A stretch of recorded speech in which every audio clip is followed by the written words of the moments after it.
Forms of verbs. Verbs in English language have 5 forms. They are base verb, simple present tense, present participle, simple past tense, past participle with helping verbs. The base form is the root word with no ending attached.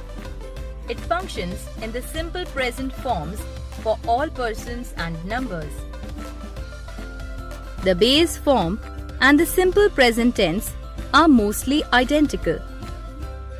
Verbs in simple present tense take on the suffix s, es, ies in the third person singular. Example: I go, first person singular. She goes, third person singular. Past participle verbs have various endings. The past participle form is used with has, have and had to show perfect tenses.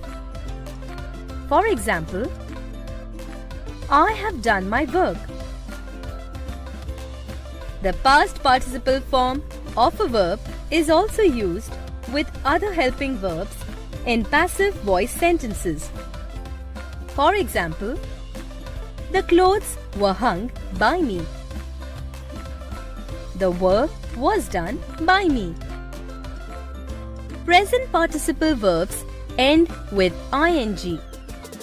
For example, the clothes are hanging on the clothesline. Let us revise all the verb forms. For some verbs, the simple past and the past participle remain the same. For example, for the words burn and catch. Observe that the simple past and the past participle of the words burn and catch are the same, that is, burned, burnt and caught.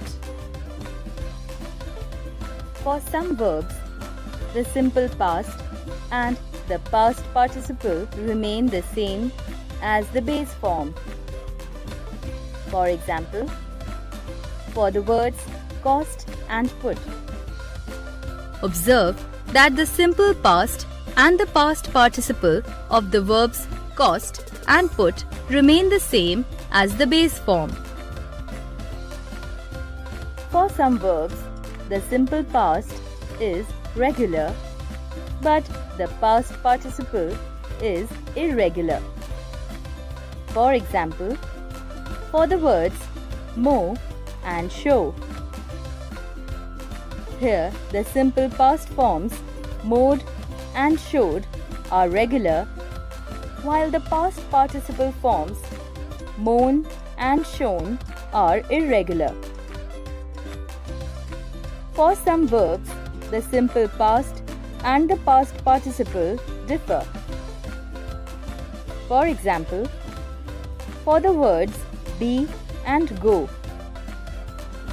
they are was, were and been for the verb be. For the word go, they are went and gone.